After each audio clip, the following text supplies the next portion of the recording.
Right. To make sure that they can see all for the pedestrian and bicycle. Past the highway. It's a big like block, right? You always say it's not very safe to get it under there. No. By foot, I mean by vehicle, it's not really. They wanted to, if we don't do this now. But they're not coming through Raina's backyard, are they? When they come up 400. I was gonna say, I'm waiting. I know. Now they're waiting. No, I. Oh. We did. What's coming up? 400, the walkway on 400. Oh, yeah. I was just kidding about your backyard. Where's the pathway? Which side of the building? It's gonna be, well, eventually going down to the side.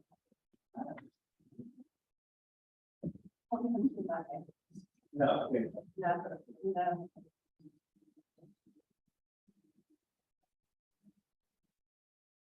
Rabbi, you've been trained well by your wife. Because most of the time when the rabbi set up, they get the napkins.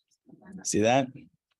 And the guy who said, How did you know that my wife helped me pack this stuff to go? It's very, very, very perceptive. Yeah, you're right. Guys do tend to, hey, good morning, to forget the napkins. Okay, I think we are getting ready to roll. Let's pass these around, please. Barry, please take and pass. Eddie, please keep some on this side as well. Thank you very much. All right, we have some folks joining us online as well. We'll see. I don't know. Yeah, everyone gets reminded, but you know, we shall see. We got a few folks joining us on Zoom as well from far and wide. Be nice to welcome everybody here this morning. All right, Fran, welcome. David, welcome. Mariana, welcome. Mariana, welcome. How is Santiago? Thank you. Thank you. We are in Jerusalem now. Oh, that's right. I saw your email. Yerushalayim, live from the Holy Land. Welcome. Beautiful. Yes. Thank you.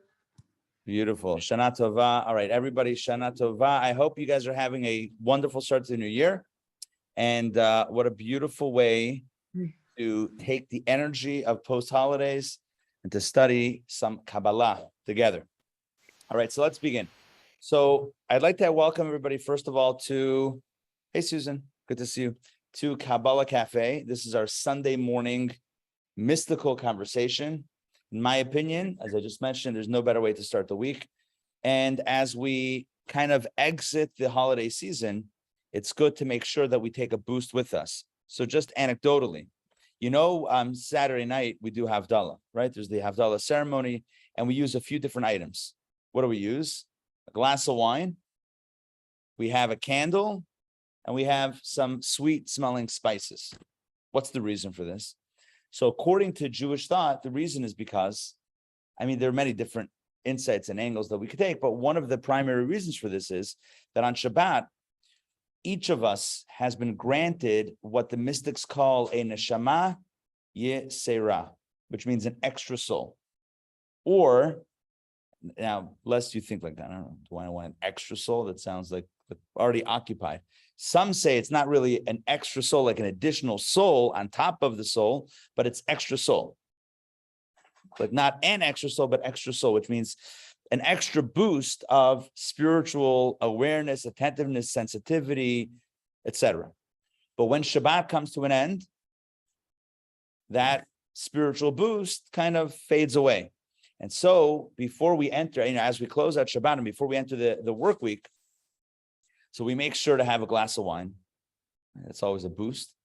We light a candle to remind us that as we enter the work week, we take, morning Matt, we take the inspiration of the of Shabbat with us. We take the light of spirituality with us into the dark week ahead, and spices to rejuvenate us. You know, like if somebody faints, God forbid, sometimes smelling spices are used, some smelling salts are used to kind of awaken. We don't use smelling salts necessarily, but the idea is to kind of invigorate. There's a Hasidic tradition that at the conclusion of the Tishrei holiday season, we recite the following phrase. V'Yaakov halach l'darko. That's a quote from Bereshis, from Genesis. That's a reference to our forefather Jacob. And basically the verse translates as, and Yaakov, Jacob, went on his way. There's a song that they made about this. Hit the road, Jack, right? Hit the road, Jack. After the holidays, it's like, okay, after the show's over, what happens to the band, right? After the show, you have 100,000 fans cheering, and then the show's over, and the lights go off, and the band goes home. And that's us. The question is, now what? We just had an incredible holiday season, an inspiring Rosh Hashanah, a meaningful Yom Kippur, right? A joyous Sukkot and Simchat Torah.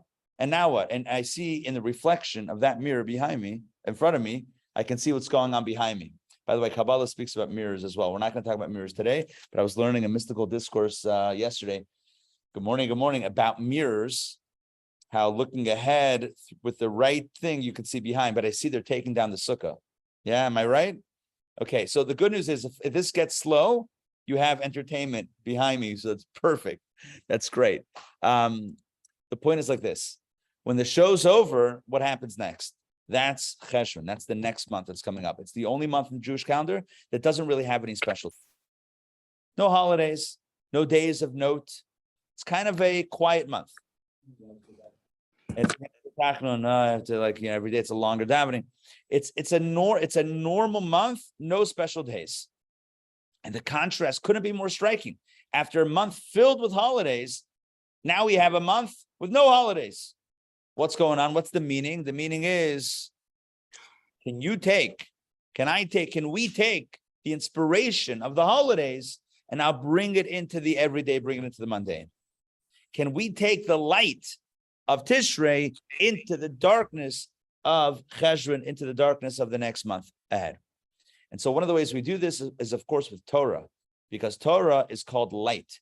Torah is light. And so when we study Torah, especially when we study the secrets of Torah, the hidden parts of Torah, which is the works of Kabbalah and Chassidut, that is how we combat the darkness with light, and we are inspired to do the work that we need to do. So today we're going to talk about, I think the title that I put today was Kabbalistic Metacognition.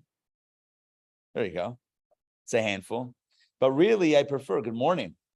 Really, I prefer, not prefer, but really the conversation is going to be a lot about what I would call soul taxonomy. Oh, we didn't get any easier with the words here. So we went from Kabbalistic metacognition to soul taxonomy. Let me explain all of the above. So here's what we know.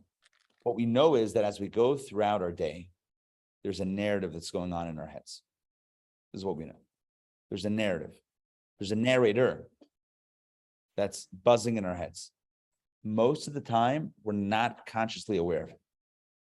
But there's always a storyline going through our head, like an observer, look at that person. Right.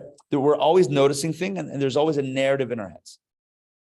And it affects our mood, based on what's going on around us and based on the narrative that we spin about what's going on around us, that affects our mood in a very real way.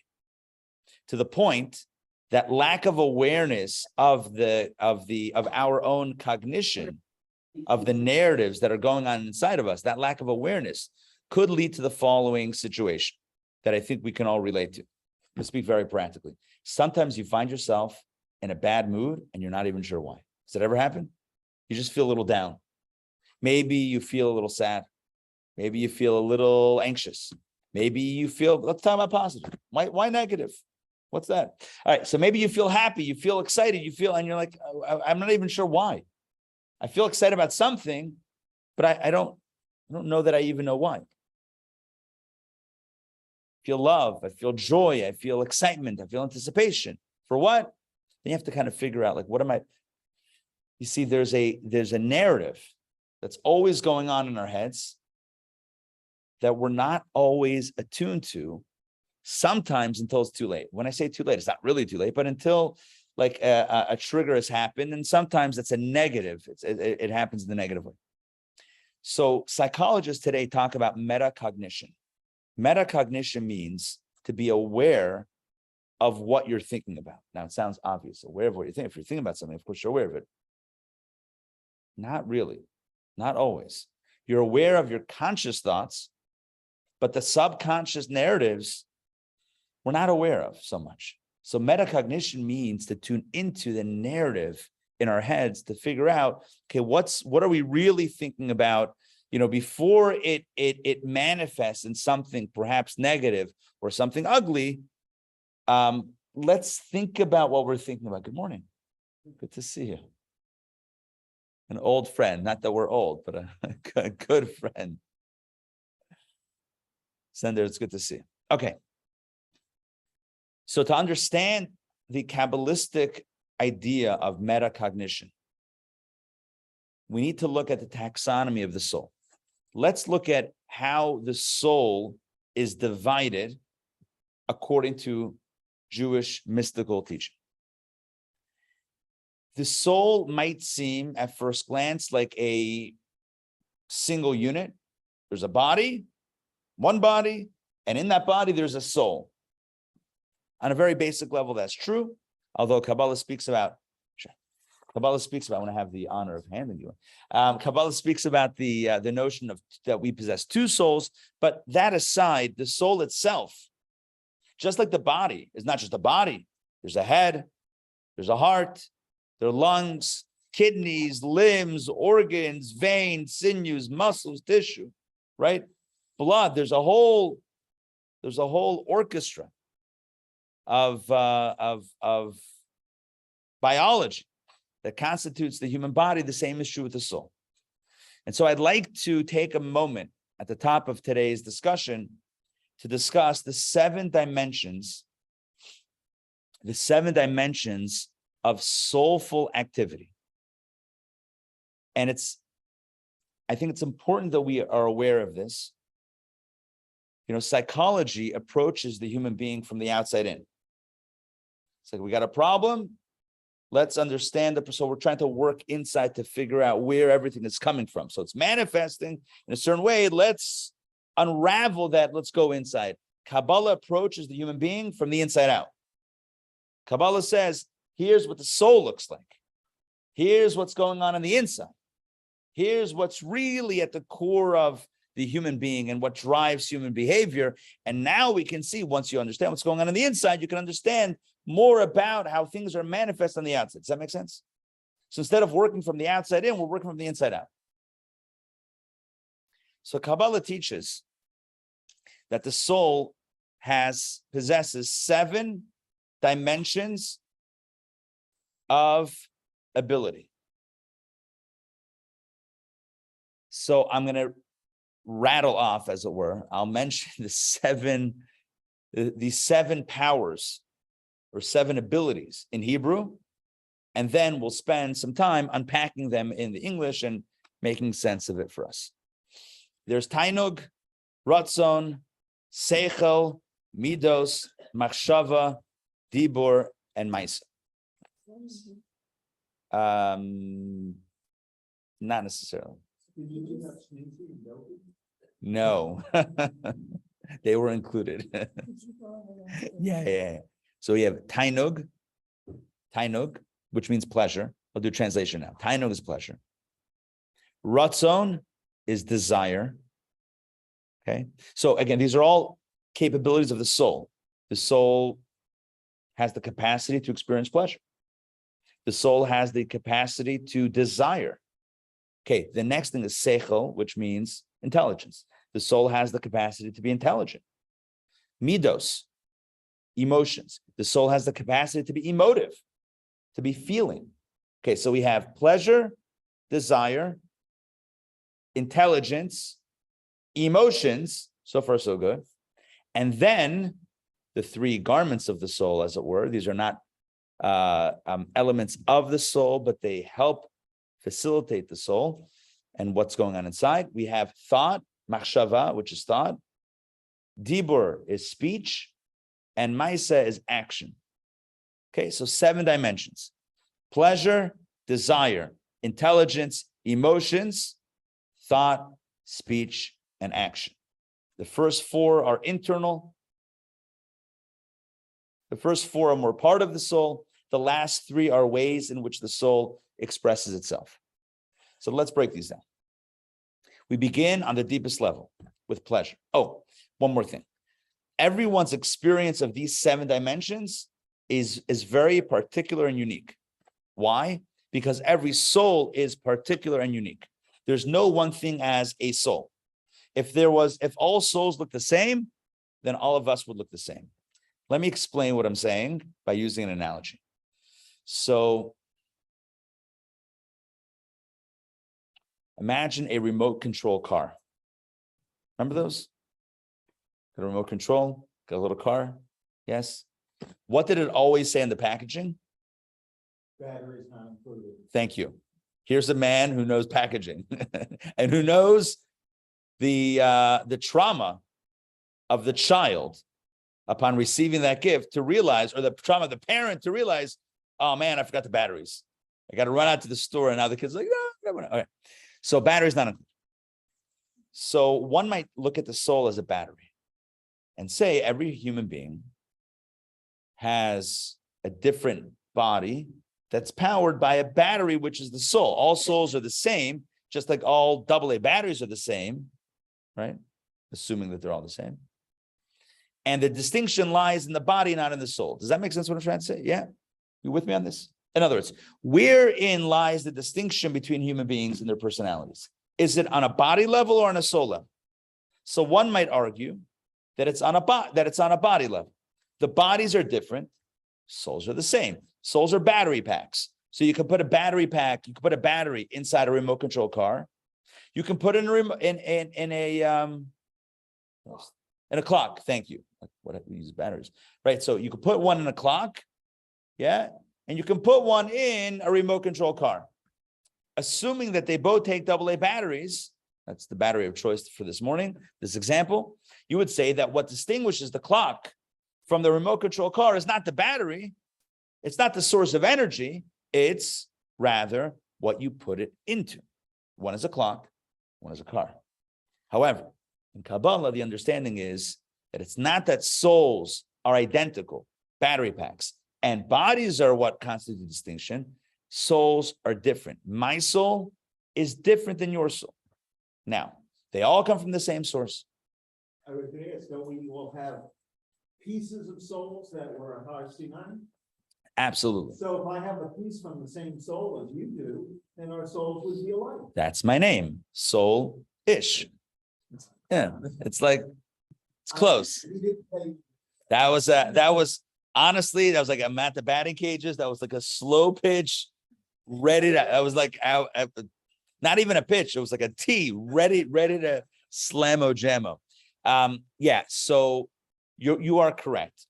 On the other hand, in other words, what you're saying is on the other hand, because there's always other hands in Jewish thought, all souls are coming from the same source. So we come from Hashem, we come from God Almighty.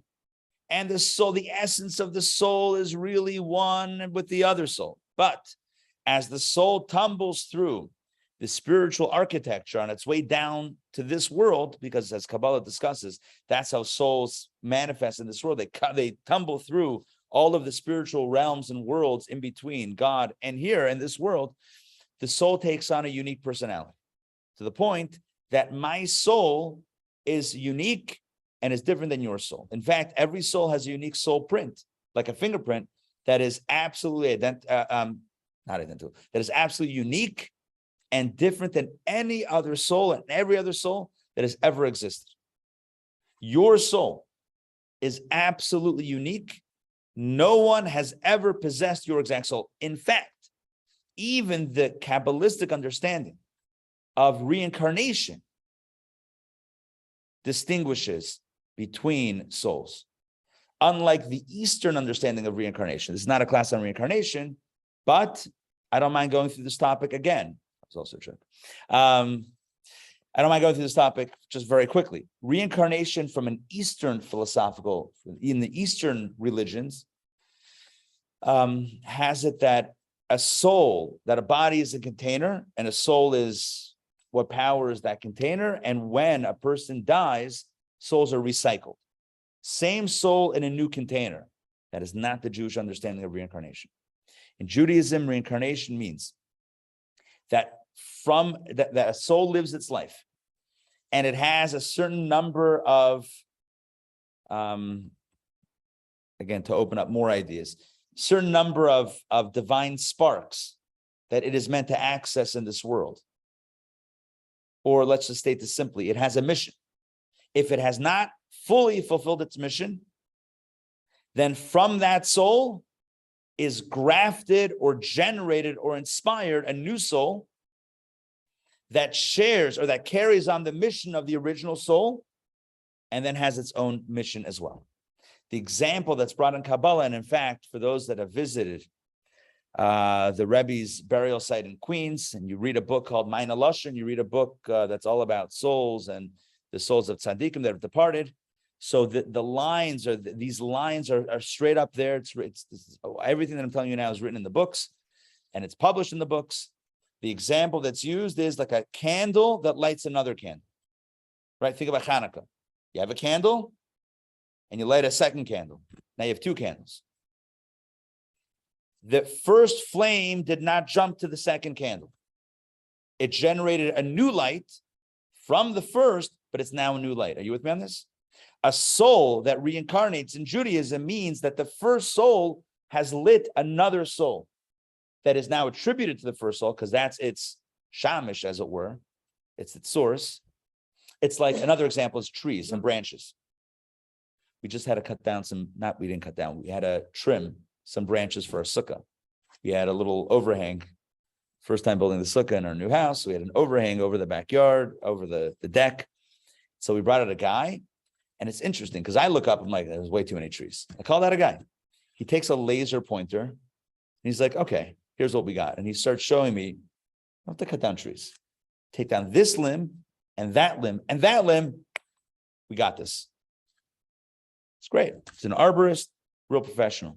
What's my point? My point is, you start off with a trunk. Yeah, is that what it's called? A trunk? Okay. Then you have a branch. Right. From that branch, another branch, another branch, another branch, another branch, another branch. And the branches have branches, and those branches have their own branches. Think about souls in that way. The original soul, right? The original soul had a purpose, had a mission. Let's say it got 90% of that mission done. All right, now it forks. Now it has a branch. So the original soul doesn't come back in another body, because what would that mean for the afterlife? That soul doesn't have any rest until the next iteration, until the next reincarnation is done. What about Gan Eden? What about the afterlife? Judaism maintains that the original soul experiences the afterlife. It's now a new soul that's grafted, generated, branched, whatever your favorite analogy is, that's now generated from that first soul that continues, carries on the legacy, like a child and a parent, carries on the legacy of that original soul and has its own purpose as well, and then fulfills that. Each soul now has its own identity. That answers that question as well. Excellent question. In other words, in the Eastern philosophical understanding of reincarnation, you would have a problem. If the same soul came down in 10 different bodies, when the resurrection of the dead happens, which body? Who gets to choose? But according to the Jewish understanding of reincarnation, right, every iteration, every incarnation is unique. So there's no such, the same soul never came down twice. It's like a snowflake. Every soul is unique. Even reincarnated souls are unique. Yes, they might have been generated from the residual, I don't know if I'm using the right words, but from the unfinished mission, as it were, of one soul. But that new soul that's been generated, that's now the reincarnation of that first soul, has its own unique soul print. Every soul is unique. And that's why when Tchiyat HaMesim happens, when the resurrection that happens, every body has its own soul. There's no such thing as two for one. It doesn't, again, so just to be clear, it doesn't mean that Judaism does not believe in reincarnation. It is called reincarnation. We do believe, Judaism, Kabbalah believes in reincarnation, and it's called reincarnation. But the understanding is it's very different than the Eastern understanding. It's not the same soul in multiple bodies. It's new souls that are inspired from the first soul that carry on its mission, its legacy, etc. By the way, that's why we name children after loved ones. And the understanding and hope is that if there was any unfinished business that soul needs to take care of, that this child who's in the family or a friend or a loved one or whatever inspired should carry on that legacy. Should carry on. Let's keep it in the family, in the mishpacha, as a way to carry through.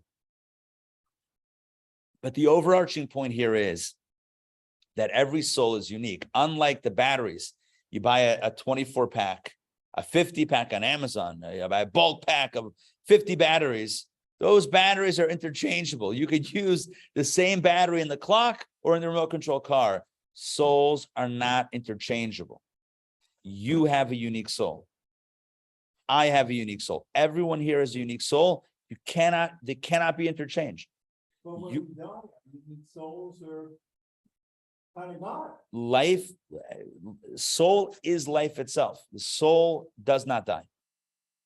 It's like electricity. It doesn't die when you unplug the refrigerator from it. Electricity lives on. The soul lives on, and it has its own. The journey continues. It's like the anecdote or the parable they tell about the twins. So they're twins, and it's shortly before birth, and one of them is panicking. Says, I don't know what's going on. Feels like changes are happening. There's rumblings. I don't know. I think this is it. I think this is the end. I think this is the end. I think birth is it. That's it. We're done. We're finished. The other one says, no. I think there's life after birth. So are you crazy? Are you crazy? This is it. Right? It's like we have a notion of death as the end because we're in a very closed-in environment. It's like being in the womb. We don't know what's on the other side. That's why we have Judaism. We have Torah. We have Kabbalah to tell us it's not the end. It's part of the journey. But every soul is unique. And therefore, going back to the 7 abilities of the soul or the 7 dimensions of the soul, every soul has a unique way of relating, or not relating, of expressing these things. So pleasure, let's start with pleasure, tainug. Every soul has a unique definition or a unique perspective of what pleasure is. Pleasure to one person is different than pleasure to another person. Pleasure is very personal and very unique. And we're talking spiritual pleasure, not physical. We're talking about every pleasure. Every pleasure. How a person defines pleasure is very particular. Based on how they define pleasure, that typically moves that typically forms the element of desire, which is the second point. Pleasure and desire intertwined. In the language of Kabbalah, again, I'll say the Hebrew words, I'll mention them again. We have tainug, and I don't know if I mentioned the Hebrew, ratzon. Tainug and ratzon, pleasure and desire. And those are considered in Kabbalah to be the 2 dimensions, the 2 elements of the dimension of Keter, which is the transcendent dimension of the soul. One is Pnimiyut HaKeser, one is Chitzoniyut HaKeser, one is the inside of Keser, one is the outside of Keser. The bottom line is that pleasure drives desire. What we want is driven by what feels good to us. And these are tied into the particular nature of that soul. So every soul will have its own definition of what pleasure is, and therefore will have a desire, will have desires based on that pleasure. We could be talking spiritually or physically, everything in between. There's pleasure, there's desire, and the 2 are intertwined. We want what feels good, what to us feels good. Even though to someone else, someone says, well, why does that feel good? Why do you want that? You ever ask somebody like why they like vanilla chocolate over, vanilla chocolate. Look at that. Said no one ever. Vanilla ice cream over chocolate ice cream. Jeff, you have in your store, how many different varieties of cookies?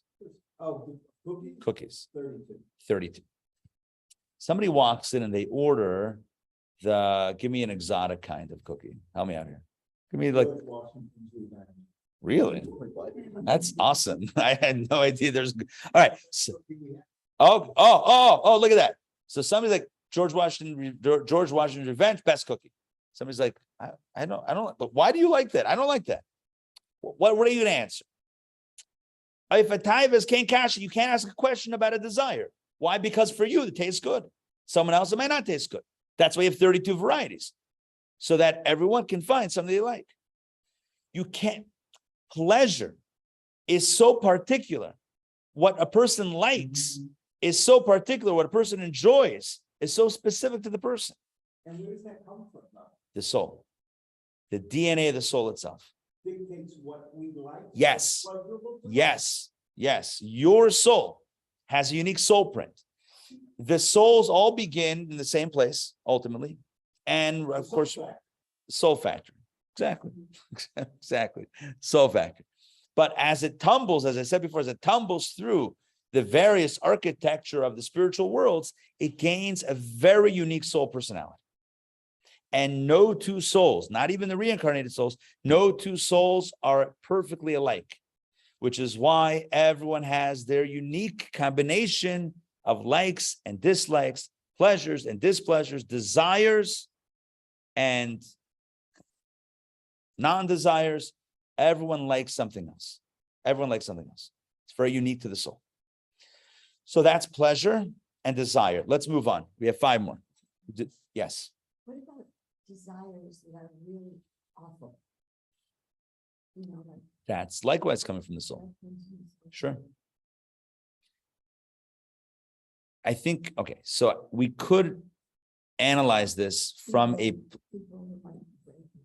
right, yes. So it's coming from the soul. I'm not saying it's healthy, right? Obviously, it's not healthy. Certain desires, many desires and pleasures are not healthy, or not healthy, not legal, and not okay. Ultimately, we can understand. We may be able to break down through intense psychological analysis, right? Where this is coming from. Where this is really coming from. Hey, good morning. Good to see you. Right? Where this is coming from. Not to justify it, but to explain. But everything's coming from the soul. Ultimately, everything's coming from inside. Nothing is just happening. It's all coming from somewhere. That doesn't make it healthy, but it means it's coming from somewhere inside the person. Not condoning it, justifying it, or saying it's okay, but it's coming from inside. So we have pleasure, and then we have desire. And again, the two are intertwined. Desire is driven by pleasure. You want what you believe or know or have experienced to feel good. And what feels good to you might not feel good to someone else, and that's okay. Or maybe it's not okay, depending on the situation. So we have pleasure and we have desire. Let's move on. Then we have intelligence. Correct. No, that's perfect. Intelligence. So everyone has intelligence. Now, there are many forms of intelligence. Some people are creative. They are super creative. Now, if you ask them to practically break it down, they're out. The creative ideas they've got, but practical figuring stuff out, they tap out at that point. Some people are very, very practical. They're very analytical. They can explain things and break it down, but the creative ideas, you're not going to get creative ideas from them. It's different minds. In the language of Kabbalah, one is a chachma mind and one is a bina mind. Chachma is creativity. Bina is analytical. So the artist has a chachma mind. The accountant has a bina mind. Both are needed to make the world run, right? And by the way, it doesn't mean that you can't have an artist who's an accountant. You can. That just means that this person has a strong chachma and a strong bina. It's not either or. But sometimes you see that people are more this way or a little bit more that way. And that's okay. Because again, every soul is unique. Every soul has a unique blend of herbs and spice. A unique blend of personality traits. So some have a little bit more chachma, perhaps a little bit more bina, etc. But everyone has a certain amount of intelligence. Some people have a lot of EQ. You know what EQ is? EQ, not IQ, EQ. EQ is like emotional, like emotional intelligence. Like they get people, they get situations, they understand people, they feel it. All right, then that's perfect segue. Yeah, and that takes us into emotions. Everyone's got emotions. Kabbalah breaks it down. There's 7 emotions. We're not going to get so particular today. I'm just trying to give a bit of an overview before we jump into the text. So we have an emotional world inside of us. And that ranges feelings of love to feelings of not love, feeling close, wanting to get closer, feeling distant, wanting to move back. We have empathy, we have feelings of ambition, we have feelings of humility, we have feelings of connection and compassion, all sorts of different emotion, leadership, feelings of leadership. There are different emotions that we possess. So let's summarize what we have up until now. The human soul has the capacity for pleasure, desire, intelligence, and emotions. Let's keep on going. Then we hit what Kabbalah calls machshava, which means thought. There's thought. What is thought? Thought is not the same as intelligence. There are ideas, and then there are the things that you're thinking about right now. Those are 2 different things. Imagine a computer. How many files do you have on your computer? Let's say a lot. You have many files on your computer. How many are you reading right now? 1. That's the difference between ideas, seichel, and machshava. This is something that in Kabbalah sometimes gets a little bit confused. Seichel is intelligence. Not only is it the capacity of intelligence, it's also the ideas that we've had. Ideas, intelligence that we have. But that's very different than machshava. Machshava is active thought. The file that you're that is now front and center in your mind's eye, what you're thinking about right now. So you know the Pythagorean theorem. You know this because you took trigonometry, right? And you know the Pythagorean theorem, let's see if I can remember this, is a squared, am I right? Plus b squared equals c squared. C squared Is the hypotenuse, right? Am I right here with the Pythagorean? I got this right? Okay. I had to do some recall, some pretty heavy lifting recall to pull this out. All right, so we have a squared plus b squared, right, equals c squared. Fantastic. And let's say you're like, yeah, I remember that. Great. Guess what you weren't doing before I said that? Thinking about it. Correct. Unless you were, in which case that was incredible that I read your mind. But if you, assuming you weren't, that's an idea that you know, that's a point of seichel that you have, you possess that intelligence. You possess that information. So it's in your seichel, it's in your mind somewhere, but it's not your machshava, it's not your active thought. I don't know why I'm doing this for machshava, I don't know what that is, like a mime. But that's like, maybe that's like the screen, I'm thinking like active, what you're reading, I don't know, whatever, maybe. So what you're actively thinking is machshava. That's your active thought. We know many things, but what we're thinking about is where we are at that moment. That's why Kabbalah and Chassidus advises us to be aware of our thoughts. And this is where metacognition really comes into focus in the realm of machshava, because our thoughts are always running. You cannot stop thinking. We stop thinking when we are no longer alive on this plane of existence. We are always thinking, and our mind is always operating. There's always a narrative. There's always machshava. The question is, are we passive bystanders to this narrative, or do we actively take control of the files that are open? Does that make sense? This is where meditation comes in, or hitbonenut in Jewish lexicon. That means active, mindful contemplation. I choose what I'm going to think about. I don't sit back and let thoughts come to me. I choose what I'm going to think about. Active choice. So instead of winding up in a down mood and wondering how I got there, I'm intentionally actively thinking about things that I know keep me inspired and positive. Does that make sense? That's why, exactly. That's why we study Torah. and Kabbalah says to have ammunition so that we don't wait until like, I'm not feeling so good. Now I need to combat that with some positive, thoughts.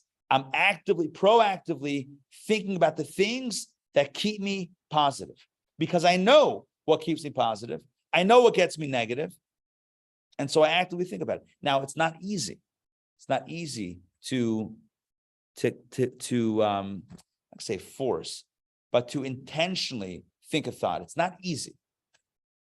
It should be easier than it is, because you think, how hard is it to think about what you want to think about? It's not as easy as it sounds, but with practice, we can get there. The problem is we are trained by our society to be passive thinkers. We're trained to turn on the TV. No one does that. Turns on the TV, turns on the radio. I need to tune the radio. Really? Tuning? Who's tuning? I remember tuning. Remember tuning? Great experience. Tuning. Anyway, we are, I don't want to blame, I don't know who I'm not blaming anyone. I'm just saying, like, our society is set up now in which we are, you know what we do today? You know what we do nowadays in 2022? Here's what we do. Ready? I have a phone. Not afraid to use it.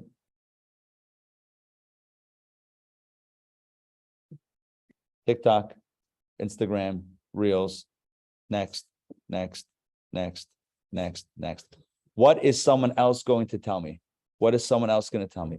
What should I feel? How should I think? What joke do you have? What style do you want to influence me? What food should I make tonight? Tell me. We live our lives. You tell me what to think. You tell me how to feel. You tell me what to do. So we live our lives. It's not an indictment. It's not a condemnation. I'm just pointing out something that we need to be aware of. That we live, oftentimes, we're living in a very passive way. You tell me what to think. I'm not sure what I should think. I don't know. What mood should I be in?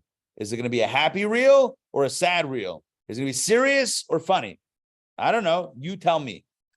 Kabbalah says, take the reins, take control of your mind. Not the ideas. Ideas, we have plenty of good ideas. Seichel we have, Baruch Hashem, thank God, we have a lot of seichel, a lot of great ideas. Machshava, what you're thinking about right now. And I want to share with you one thing. Machshava, the Hebrew word machshava, thought. If you reorder those letters, you reorganize those letters, spells the word besimcha, which means to be in a state. Besimcha means a state of happiness.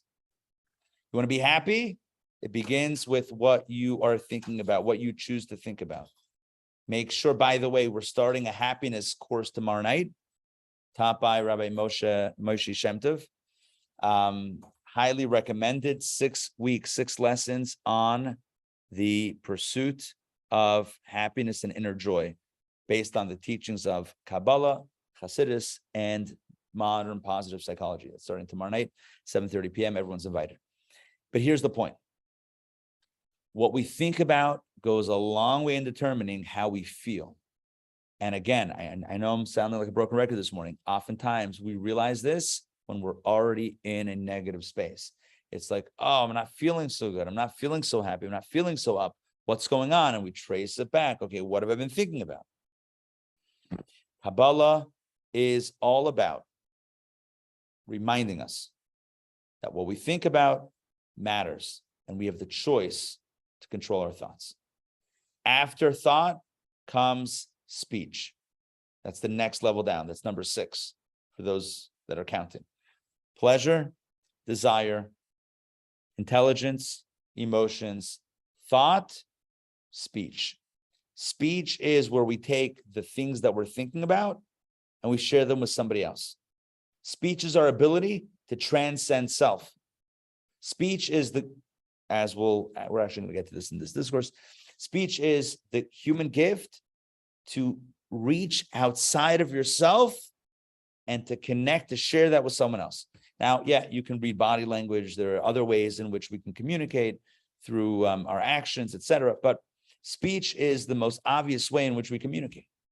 In fact, I've been doing a lot of speaking this morning, and speech is actually an incredible thing because you hear things, and should we break down the mechanics of speech for a second? When you hear someone talking, do you hear the words or do you hear the ideas? Depends, right? Depends. Sometimes you hear the words, you're like, oh, that's a weird word. But hopefully, most of the time, you're hearing the ideas, right? A good speech is one in which the ideas are so seamlessly carried by the construct of the speech, of the words themselves, that you don't notice the language, you're feeling the content. Does that make sense? Yes. Is everyone thinking about the words that I'm using right now? Is it getting too meta about speech? Speech is amazing. Yeah. Some people like what they say after Dr. Rose after something, and they say very. Yeah. Inappropriate. Right. What he says, we'll get to it today, I hope. Yeah, we'll get to it inside. We have time. He says, everything that we say we've thought about at some point. So really the key is making sure that we're thinking in a healthy way. When someone says, I spoke without thinking, not exactly. That thought had to, somewhere inside your mind, not your mind, somewhere inside one's mind, they had that thought because it couldn't come out without some semblance of thought. We're going to do a deeper dive into speech because that's actually the key to what we're discussing inside. But first, the overview. And the last dimension, number 7, is action. That's where we take our ideas and our feelings and our thoughts, etc., and we put them into this physical world, right? We put them out there and we do something. We create something. We act on something to create the change that we've been or to create something that we've been thinking about and wanting, desiring, what brings us pleasure, etc. 7 dimensions: pleasure, desire, intelligence, emotions, thought, speech, and action. You with me on this? Yeah. So if I wanted to say look up this concept later, is there a word that describes, I guess, all that together if I wanted to search more about this? So I've created the phrase soul taxonomy, but that's my creation. Where would you find this in? I mean, it's in the books, but it's not necessarily like under. These are all, they're not all powers of the soul because some are soul powers, some are garments of the soul. It's all the soul. Okay. And I'm not giving you a good that answer. The words are not, yeah. Yeah. As I'm trying to see that, how can I play with the search engine and give me this information? But it sounds like it's not. It's a bit of a conglomerate of ideas. I mean, you may find there might be some sources that kind of collect all this I together. saw some stuff on Kabbalah.org that seems to might be talking about it. Yeah. But it Makes sense. some. Yeah. So what we're doing over here in our text inside is we are going to break down the mechanics of speech specifically. But in order to understand the mechanics of speech, it's very important to understand where speech is coming from. Because speech does not begin from the mouth on. Speech is a product of thought, which is a product of emotions, which is a product of ideas, which is a product of desire, which is a product of pleasure. You with me on this? In other words, what we say is what we're thinking about, which reflects our ideas and feelings, which reflects our desires, and ultimately what causes us pleasure.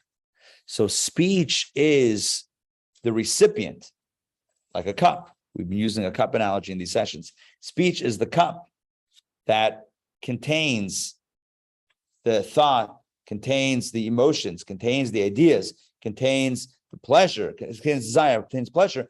Speech has all of that. And then speech contains that, collects that, and then, like a cup,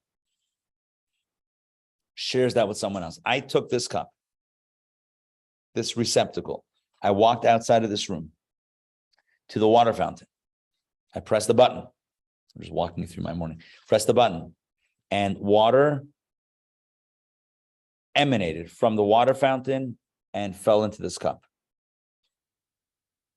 This cup acted as a recipient, and now it's acting as a giver, right? When the cup pours the liquid into my mouth,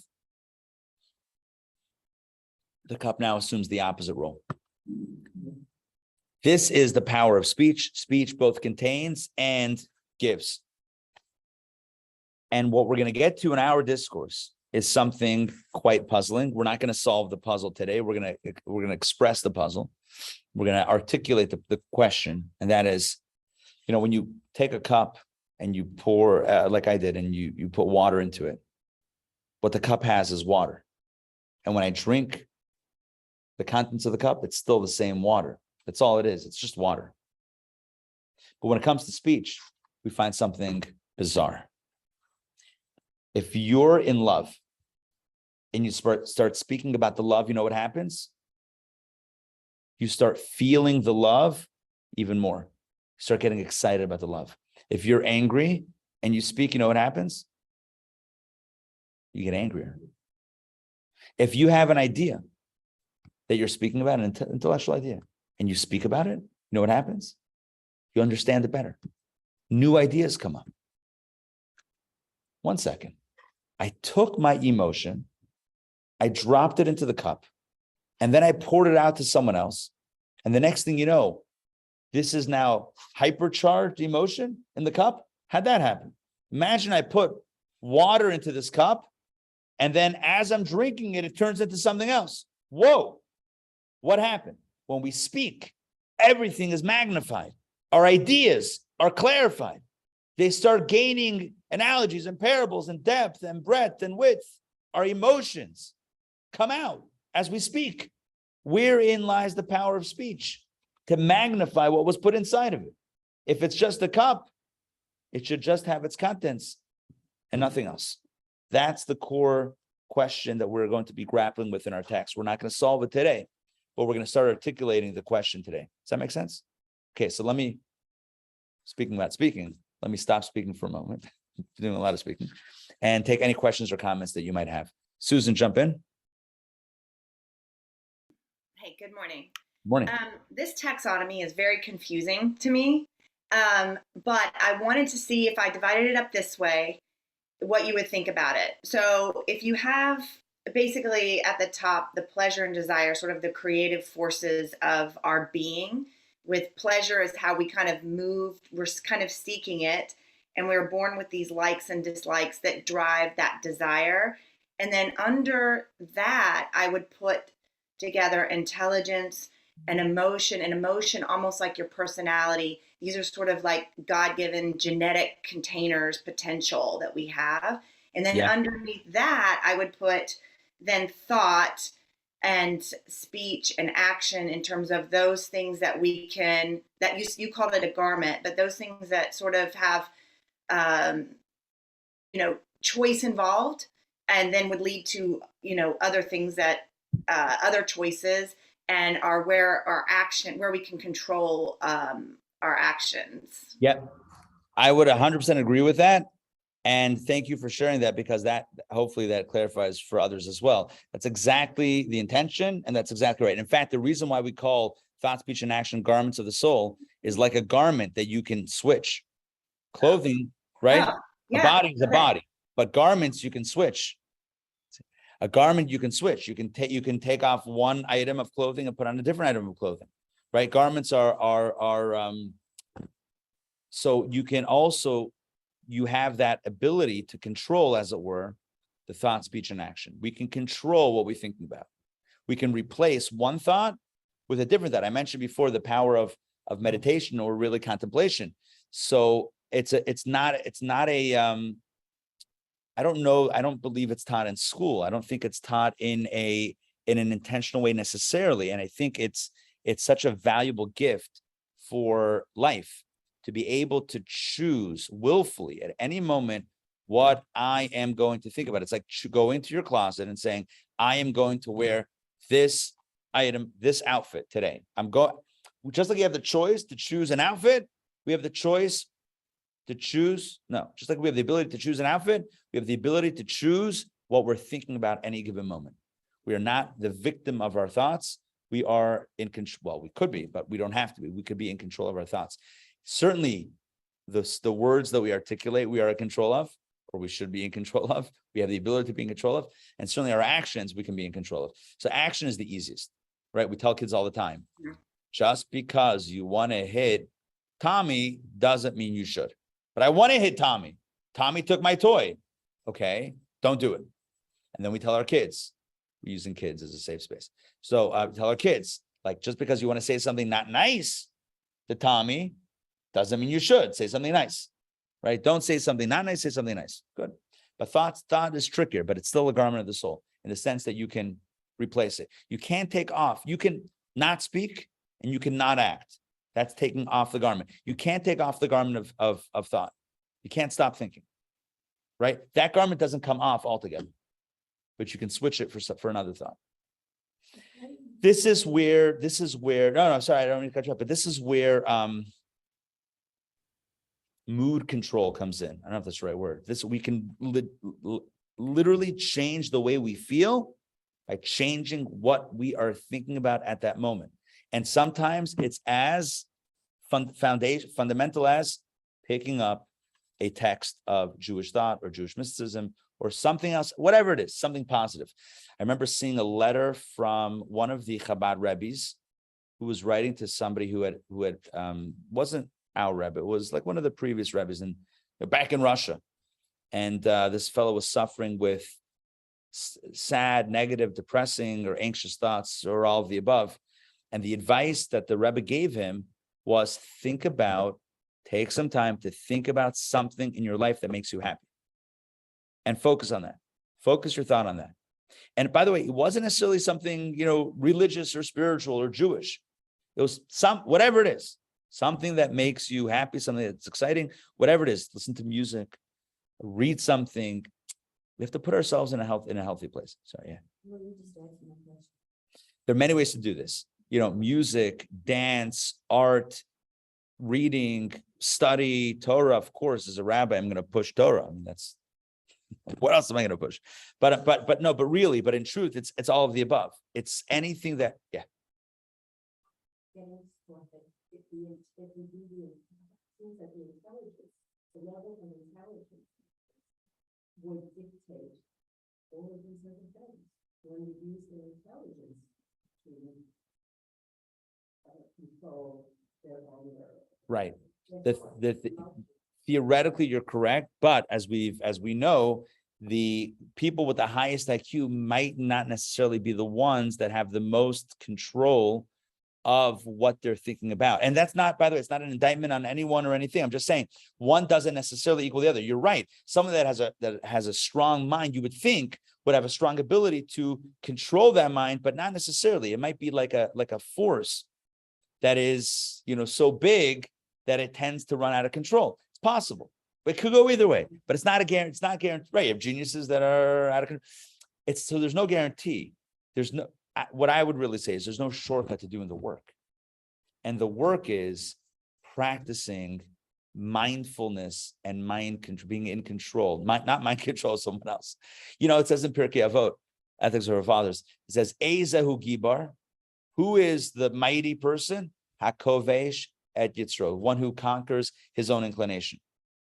The strongest person is not the one that dominates someone else. In our society, the strongest is the one with the most notches in his belt, the one who dominated the most. In Judaism, the strongest is the one who's in most control of self, the one who has the ability to say to themselves no or yes when they don't want to say yes. The ability to be in control of self.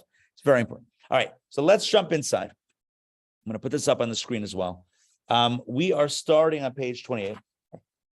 Pleasure. Starting on page 28. And he extols the virtue of speech, which again is very surprising given that speech seems to be a mere recipient. And by the way, this ties into the larger objective of this text, which is to express how that which appears to be lower, or the recipient, is actually the highest, the greatest. We talked about this regarding the earth. The earth, everyone steps on the earth, but the earth has the power of growth. We spoke about this in the context of gender, masculine, feminine, whereas for I would say all or most of human history, women have been perceived as the weaker gender, etc.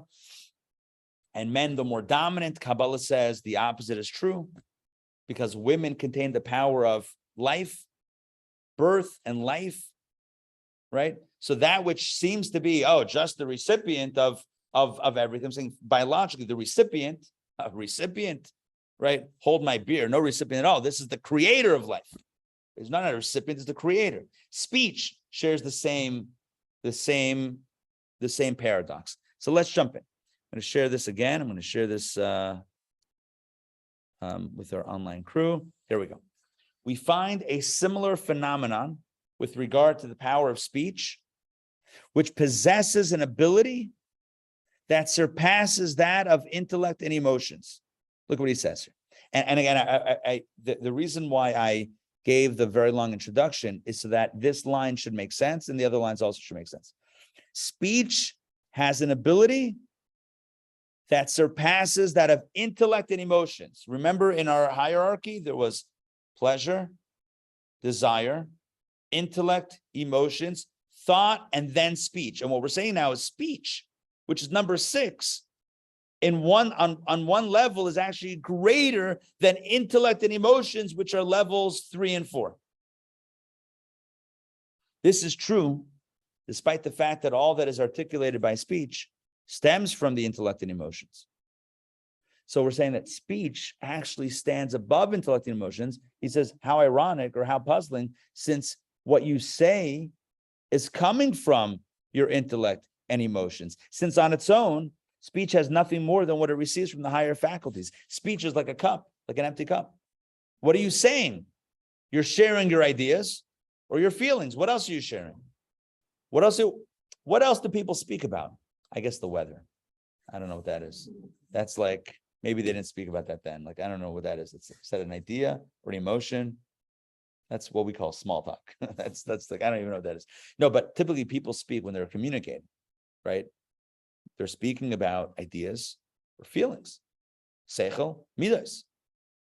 So the speech is like a cup. It's like an empty vessel, an empty receptacle that contains ideas and emotions and then shares them with someone else. For example, he gives an example.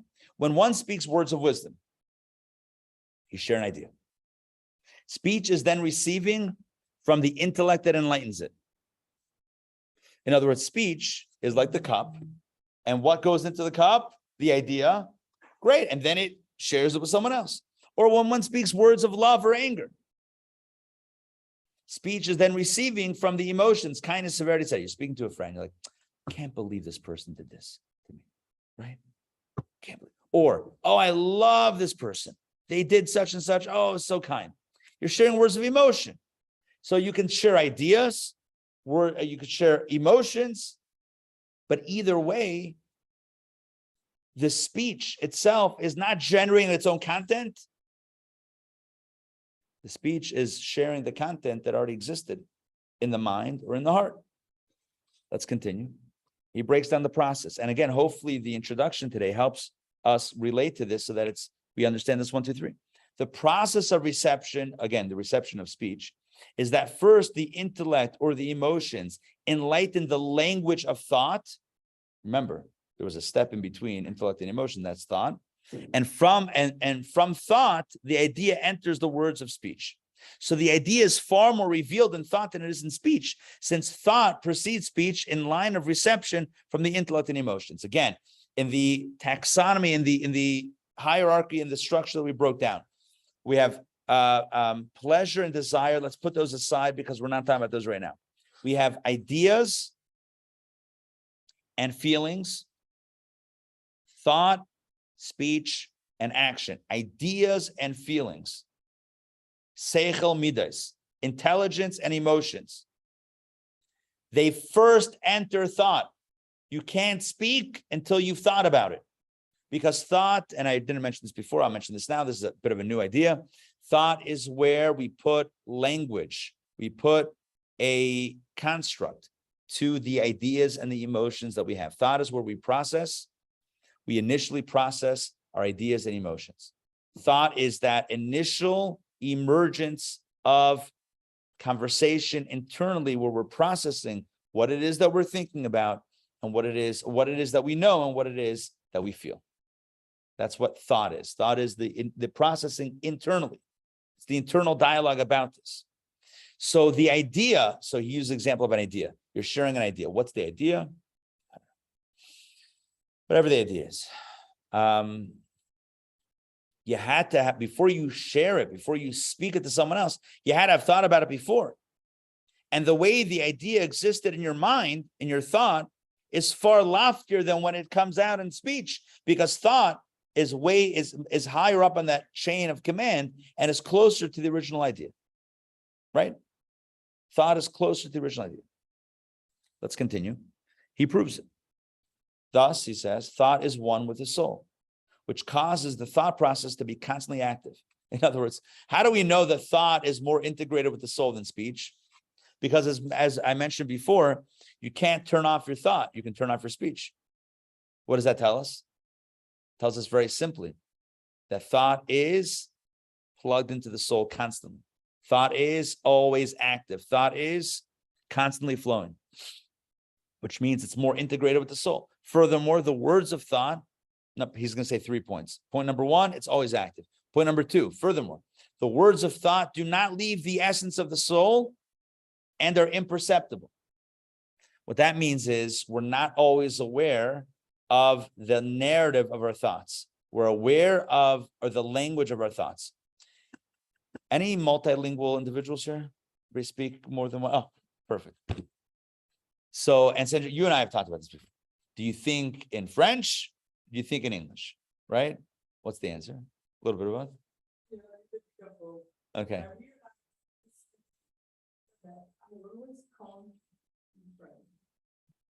You're saying internally, you count in French. Yeah.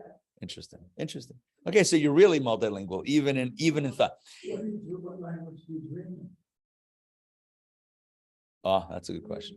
Because they say the language you dream in is your That's interesting. primary language. That's an interesting question. Yeah, think about it. But what language are you going to think about?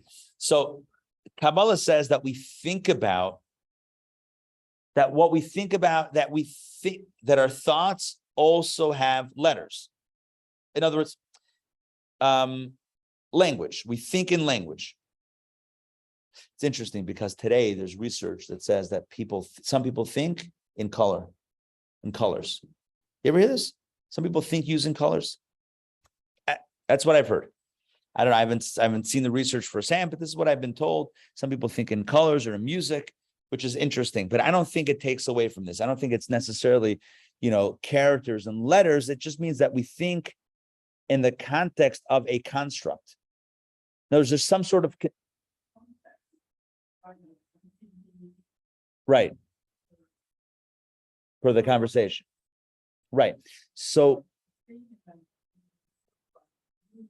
right. So thought contains language, even though when you think about an idea, what you're usually aware of is the idea and not the language. When you speak, okay, I hope I'm being somewhat clear here. When you prepare a speech, the big piece of that is the words that you're going to say. Obviously, the content that you're conveying, but the big thing is the words that when you think in your own mind, you're not thinking about the words that you're using in your own mind. You're thinking about the idea. You with me on this? It's more about the idea, and the language is,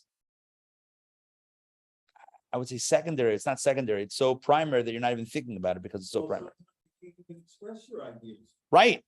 Even though in your mind, right. And that which means that even though in your mind, you have some sort of way of understanding and it makes sense to you. In other words, there's some language, right? There's some language that makes sense to you in your own head, but that language is so much yours that you need another set of language for someone else.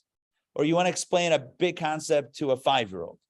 You can't use the same language in your own head to the 5-year-old. It's not going to make any sense. So now you have to somehow repackage the idea in new language that is going to match the capacity of the child. The point here is that language is not just in speech. Language is also in the mind. Language is also intellectual. There's an intellectual language. There's a mental language that also exists, this running language in our heads that we're not always aware of. But that language is on a much higher, loftier, less perceptible level than the words, than the language of speech.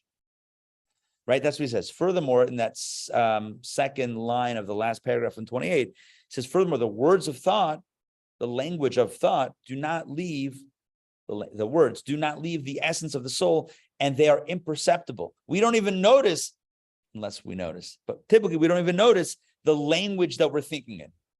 This is because they are nullified to and are one with the soul, unlike the words of speech, which are detached from the soul. When we speak, physically, when we speak, the words leave ourselves and enter the sound waves, whatever you want. The sound waves enter the ear, the hearing of someone else. So it's an experience of projection outward, whereas thought is projection inward. And thus, because of projection inward, we're not always aware of how we're thinking, or even that we're thinking with language, but we are. Indeed, because of this detachment, he says in the brackets, speech is not constantly active. That's what I mentioned before. That's why it's a garment that you can take off and not wear altogether. You don't have to speak. As King Solomon says, as the verse states, there's a time to speak, a time to be silent. Remember that song? Time to be born, a time to die, right? So there's a time to speak. Ace l'daber, ve'ace lachashot. There's a time to be silent. There's a time for everything under the sun, says King David. You don't have to speak, right? What did our mothers tell us? If you have nothing nice to say, right? Huh? Was it? If you have nothing nice to say about someone, come sit next to me. Come sit next to me, right? Don't say anything. You don't have to speak. Whereas you can't say to someone, don't think. Don't think. Don't think. I have to think. My soul generates language internally. I can't stop that language from emerging. You can't stop that language. The language of the mind is, there's always letters being formed. And if you're not forming the letters are being formed. It's like someone's banging at that keyboard constantly in our heads. So either we're taking control of that, as we've been talking today about being metacognitive, being aware of that, and so that for taking control of that, or it's just being banged out by someone else or something else that's kind of banging it out for us. But it's the letters, the narrative, it's being written. That story is being written. When it comes to you can't stop it because it's so, those letters, that language, that narrative is so integrated with the soul, just like the soul is, the language of the soul is. But speech is external. So therefore, you can close it. It says in the Talmud or the Medrash, about Lashon Hara, about speaking negatively about someone else, it says that Hashem says, look, I tried so hard. Every other orifice of the head has one shield, but the mouth has two. Is that correct? Did I make that up?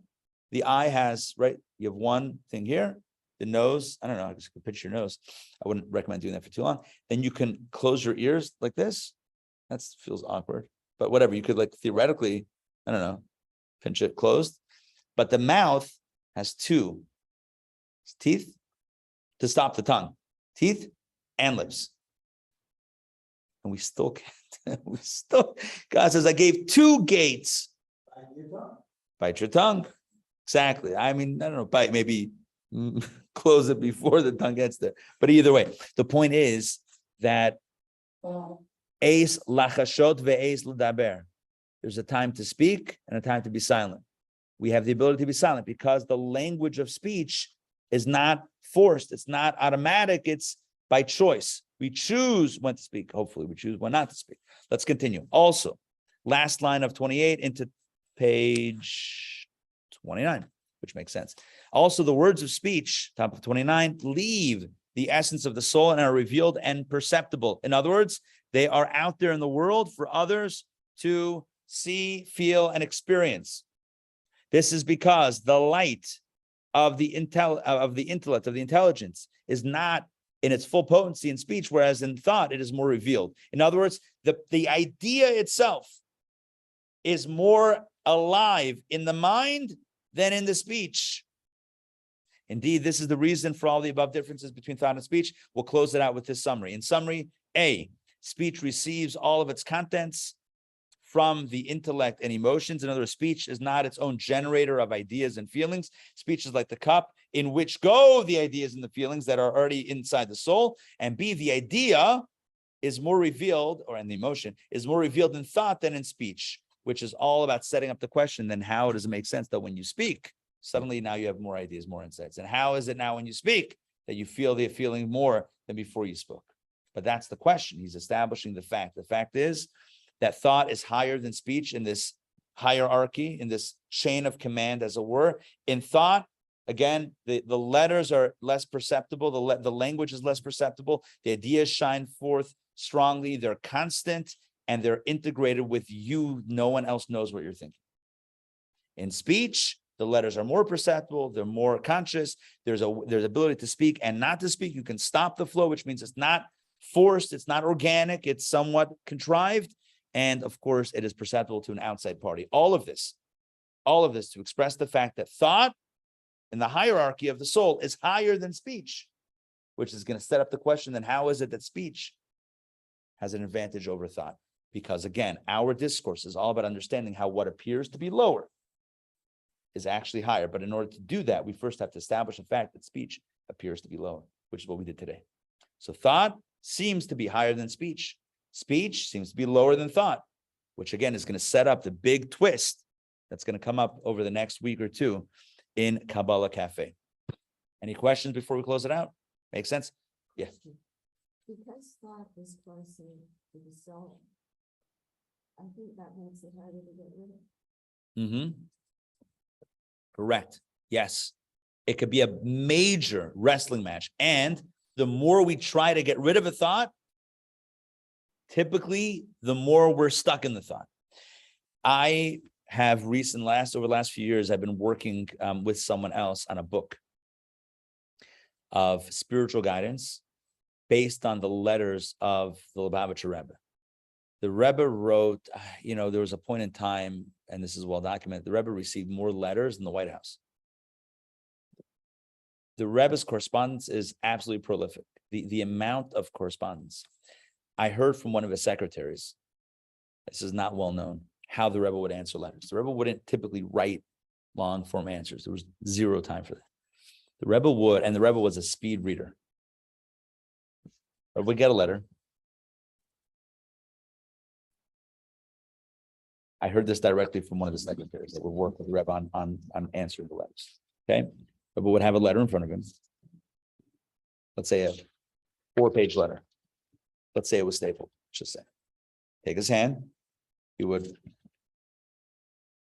go like this. Obviously look at it. Turn the page. And begin dictating a response. A short response. The secretaries knew, obviously, the style of the Rebbe's responses. The Rebbe would give them a few points, and they would write it out and then send it back to the Rebbe to check, to edit, before they sent out the letter. You with me? So he would give shorthand responses. While he was dictating the response to that letter, he would be reading the next letter. And so it went.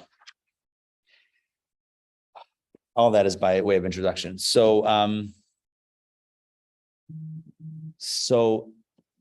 in the Rebbe's letters, when you read the letters, a lot of the questions that people asked were internal struggles, anxiety, depression, right? Emotions, emotional struggles, a lot of health related questions, and financial related questions.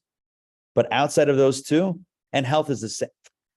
Okay, let me just be clear. So the physical health, right? Then there's money, physical health, and then what I would say wellness questions, mental and emotional health. Those are the top three. People asking the Rebbe how to daven better, tiny fraction of the letters. It's mostly, I've got this problem, I need advice. Most of the letters. In many, many, many of the letters that the Rebbe wrote back, there were many of the responses, people that were struggling with the internal stuff, and we all do. The Rebbe would have, in many cases, the same advice. It's called Hesach Hadas. which means simple meaning of that is don't think about it. But it's way more than don't think about it. You see, the Rebbe was a very big believer in what we spoke about today, which is that when we think about something, it gives oxygen to that thought or feeling. We think about a feeling, it's certainly when we speak about it, as we'll talk about in the next few weeks, when you speak about something, that really fans the flames of the idea or the feeling. But even thinking about it just perpetuates that thing. So the best advice, because we're not going to necessarily exorcise all of our inner demons. That could be a lifetime of work. And right now, on a Sunday morning, we don't have time for that because we're not feeling good right now. Let's say, present company excluded. So what do we do right now? The long-term work, okay, that's a lot. But right now, what do we do? Hesach hadas. Hesach hadas means not, don't think about the elephant in the room, the gray elephant in the room. It means thinking about something else right now. That's really interesting because scientifically, lately, what you think about programs those neurons to keep thinking about it. Right. So if you think about something good, you'll get your happy neurons going. Not Right. 100%. like the transmitters that send the message. Yes. It's about rewiring the mind, rewiring the brain. And it starts with recognizing the negative, self-defeating, depressing, sad, anxious, etc. thoughts, and then willfully saying, I am going to think something else right now. And it's not so easy. It's not so easy, especially if we're in that dark place. It's even harder, but it's doable. We believe that it's doable. And that becomes that is oftentimes the advice that the Rebbe would give for the situation. So all of this to say that we can't stop ourselves from thinking, but with the right effort, we can control what it is that we think about. So I guess my encouragement for all of us, myself included this week, is to be a little bit more metacognitive, a little bit more aware of what it is that we are thinking. What is that narrative in our heads? Right? Are we in control? A few questions to ask ourselves. Number one, what are we thinking about? Not when we're obviously thinking about something, but when we're not thinking, when we think we're not thinking, what are we thinking about? Is that too weird? Did I say that weirdly? I think I said that clearly, right? When we don't believe that we're thinking, but we are, what are we thinking about? And then ask ourselves the question, can I, at a moment, the snap of a finger, can I choose in this moment something healthy that I want to think about? And we might only be able to do so for 10 seconds at a time. But we can expand those 10 seconds to 30, to 60, to 2 minutes, to 5 minutes, to 10 minutes. And ultimately, I'm not trying to oversimplify this, but ultimately to be a little bit more in control of what it is that we're thinking about, which then will radically affect the way we feel. And of course, the way we speak, the way we act. And so that's some homework for this week. All of us, it's internal homework is to be a little bit more aware, a little bit more metacognitive of what we're thinking, recognizing the power of our thoughts on ourselves. All right, thank you for joining me this morning for Kabbalah Cafe. A few quick announcements, scheduling announcements. Number one, as I mentioned earlier, there is the happiness course starting tomorrow night. A lot of the things that we're speaking about today kind of form the construct of the happiness course. Happiness course is, there's a product locally whose tagline was open happiness. So this is not a guarantee. Come to this course, you'll be happy. But this course is going to teach Jewish foundational ideas about what we can do to put ourselves in a bit of a happier position in life. It's going to be an in-person. We may also have a Zoom link as well, but reach out if you want a Zoom link, we might be able to arrange it. But it's happening tomorrow night, 7:30. And it's going to be taking place this one will be taking place in the Daily Shul right here at CBT. So that's Monday night, 6 Monday nights, starting tomorrow night. Tuesday night, we're not having anything. Wednesday night, I'd like to invite everybody to an incredible event, Confessions of a Nazi Hunter. This is an individual, pleasure. This is an individual. His name is Dr. Ephraim Zuroff. He is the head of the Simon Wiesenthal Center in Yerushalayim in Jerusalem. He is the chief Nazi hunter of the Simon Wiesenthal Center. He's been hunting, capturing, and bringing to trial Nazis and other fascists for decades now. And he's going to speak about some of his most incredible experiences, what motivates him in his work, how the work is relevant today when, everyone's aging, and also bring some light to the overall situation that affects world Jewry across the globe. So join us Wednesday night. This is an event that our Torah Center's first event. We're opening this up free to everybody in the community, and as well those not outside this immediate community as well. So feel free to invite family and friends and share the word. Wednesday night, 7:30 p.m. He's an incredible speaker. You will absolutely enjoy this and gain from this and be inspired by this. Confessions of a Nazi Hunter. Join me. Yes, Bob. Pleasure. See you soon. Torah studies. Yes. In fact, all right, let's sign off. Bye, guys. We'll see you. Bye, Susan. Bye, Mariana. Enjoy your Shalai. Thank you. Pleasure. Thank you. Yeah, what a beautiful have Kabbalah classes in Jerusalem, the best. Unbelievable. Combining Kabbalah and the Holy Land. Beautiful. Safe travels and enjoyable travels. Thank Catherine you, and thank David you. and All the Fran best. and Maritza and Adam. Great to see you guys. Shavua Tov. We'll see you guys soon. Take care, everybody. Thanks.